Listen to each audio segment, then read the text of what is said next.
Astronomie, astrophysique, cosmologie, astroparticules. Ça se passe là-haut, par Eric Simon. Avant d'être le nom du trou noir supermassif de notre galaxie, Sagittarius A étoile est avant tout une source de rayonnement radio qui est produite par l'entourage très proche de ce trou noir à qui on a donné le nom après coup. Imager la source radio Sagittarius A étoile avec une toujours plus grande précision va permettre à terme d'apercevoir la silhouette du trou noir. L'image obtenue aujourd'hui est un des jalons importants de cette quête car elle donne des indices précieux sur la géométrie de l'engin sous-jacent. Il ne s'agit donc pas de l'image tant attendue de la silhouette du trou noir de notre galaxie, mais elle s'en rapproche comme jamais auparavant. Cette image est l'image la plus résolue à ce jour de la source de rayonnement radio qui entoure le trou noir Sagittarius A étoile.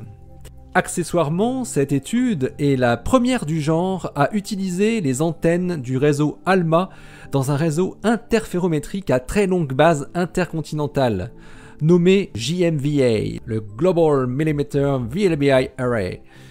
Le JMVA est une sorte de répétition à peine moins performante de ce que donnera l'autre interféromètre à très longue base, j'ai nommé l'EHT, l'Event Horizon Telescope, qui lui a réellement imagé la silhouette du monstre et dont j'attends, comme vous, fébrilement la publication de l'image, avec une majuscule, depuis presque 2 ans maintenant. En attendant donc, nous avons aujourd'hui cette superbe image inédite du JMVA qui montre que la source radio Sagittarius A étoile est moins étendue que ce que l'on pensait, ce qui fournit des indications cruciales sur certains paramètres du trou noir supermassif.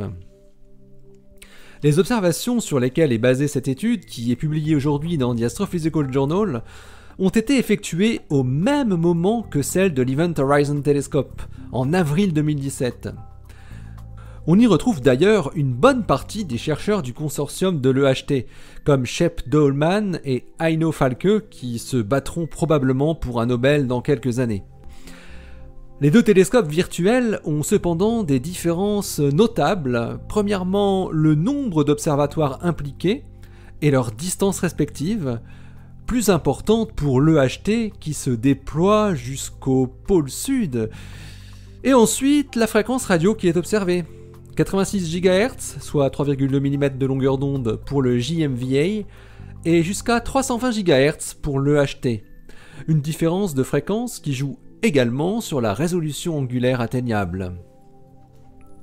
Le JMVA vient tout de même de griller l'EHT sur le poteau pour ce qui concerne la résolution angulaire atteinte, 87 micro-arcs-secondes, soit 2 fois mieux que le précédent record, mais sans doute 2 fois moins bien que le prochain record de l'EHT. Le fait de fonctionner à une fréquence différente permet également de ne pas être sensible exactement aux mêmes effets physiques qui agissent sur le rayonnement radio. Un élément crucial étudié dans cette étude, menée par la jeune chercheuse Sarah Issaoud de l'université Radboud aux Pays-Bas, avec une équipe internationale d'une 40aine d'astrophysiciens, a été l'effet de diffusion qui est produit par le milieu interstellaire séparant la source de la Terre et qui a pour effet d'élargir artificiellement la taille de la source de rayonnement radio que l'on image. Les chercheurs se sont donc attaqués à des méthodes permettant d'effacer, entre guillemets, le phénomène de diffusion dans les images déjà très bien résolues de la source Sagittarius A étoile. La très bonne qualité des images nettoyées a laissé apparaître une surprise. La taille et la forme de la source radio paraît plus compacte et plus symétrique que ce que les spécialistes avaient envisagé. Plus précisément, cette forme presque ronde apporte des contraintes sur les modèles théoriques décrivant le gaz entourant le trou noir supermassif qui produit ce rayonnement radio. L'essentiel de l'émission radio cartographiée par le JMVA s'étend de façon symétrique sur 300 micro-arcs-secondes. Cela peut indiquer qu'il n'y aurait pas de jet aujourd'hui émanant du trou noir supermassif. Mais cela peut également indiquer que nous ne voyons pas le trou noir dans la direction de son équateur, mais plutôt par l'un de ses pôles. Ce qui voudrait dire que l'étendue de la source radio, réduite et très symétrique, serait directement le disque d'accrétion du trou noir, et que son jet de plasma et de particules se situerait dans notre axe de visée.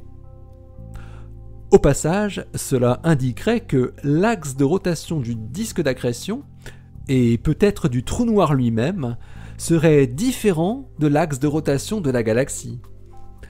Étonnant, mais possible.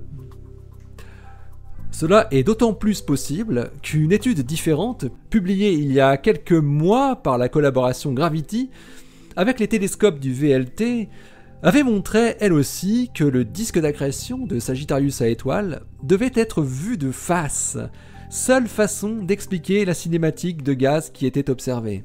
Vous pourrez retrouver cette information dans l'épisode 784.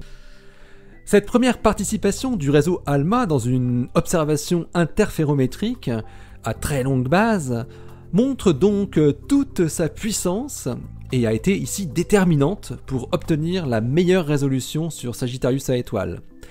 C'est de très bonne augure pour l'Event Horizon Telescope. D'autant plus que l'une des conclusions des chercheurs du Global Millimeter VLBI Array est que les images de l'EHT obtenues à plus de 200 GHz, même si elles sont aussi polluées par le phénomène de diffusion que les leurs, pourront être nettoyées très efficacement par la méthode développée. Alors si en plus le trou noir est vu de face, c'est la fête.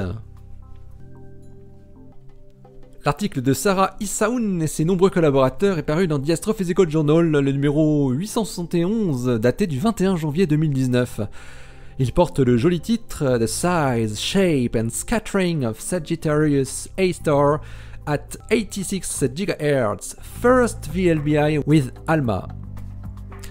Allez, d'ici la prochaine, portez-vous bien, restez bien les yeux vers le ciel et les pieds sur terre en attendant l'image. Allez, salut!